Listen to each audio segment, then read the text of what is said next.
रायगडाच्या पायथ्याशी काही अंतरावर वाकुक्षी नावाच्या छोट्याशा गावात धनगराच्या कुटुंबात आपला पती आणि छोट्याशा बाळासोबत हिरा राहायला होते.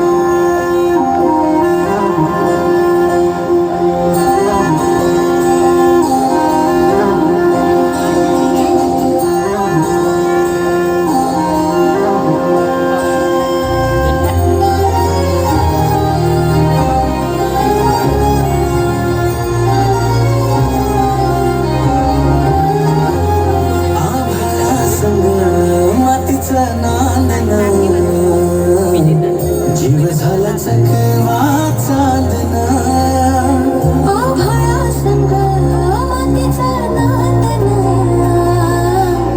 जीव झाला चकवा चांदना दिवसाच दिस त्यात तारया नभामती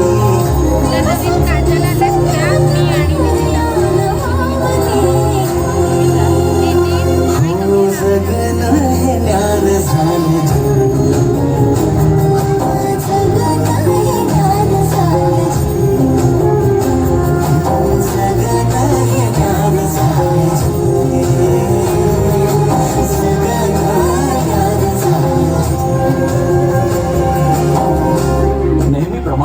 एके दिवशी हिरानं गोठ्यातून जनावरांचं दूध काढलं आणि आपल्या तान्ह्या बाळाला खेळवून पुन्हा त्याला घरी सोडून ती रायगडावर निघाली. तो दिवस होता कोजागिरी पौर्णिमेचा.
आणि बघता बघता संध्याकाळ झाली आणि गडाचे दरवाजे बंद झाले. माझं बाळ एकलं आहे घरला या पदर पसरती तुमच्यामुळे मला जाऊ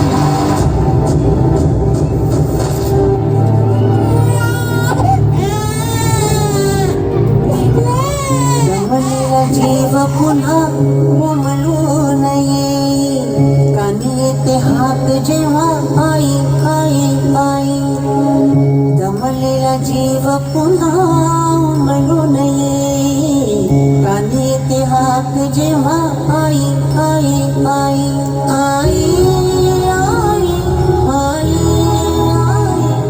आई आई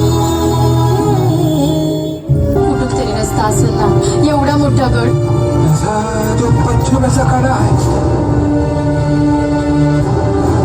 तिथं ना तटबंदी ना बुरुज ना असा भाग होता. तिथून फक्त वारावर येतो आणि पाणी खाली लागतं.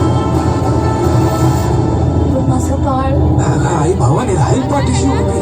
आई बाबानीला समधीकडे पोचता येत नाही म्हणून तर तिनं आई बनवली. पोटासाठी जरी रोज हिंडते पाऊल कान घेते क्षण क्षण पिलांची चाहूल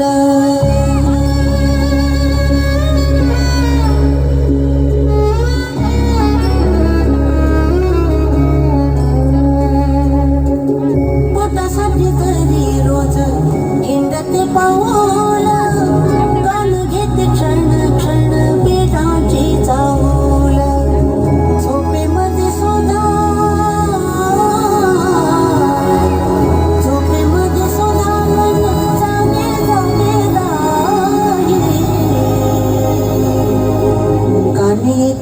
हाक जेव्हा आई आई आई आई आई आई आई आई आई आई राज आज्ञेमुळं दरवाजा उघडणं शक्य नसल्यानं तिचं म्हणणं कुणीच ऐकेना. आता हिराच्या डोळ्यासमोर येत होतं ते म्हणजे तिचं घरी एकटं असलेलं तान्हं बाळ. त्याच्या आठवणीनं व्याकुळ झालेल्या हिरानं किल्ल्याच्या कडावरून खाली उतरण्याचा निर्णय घेतला.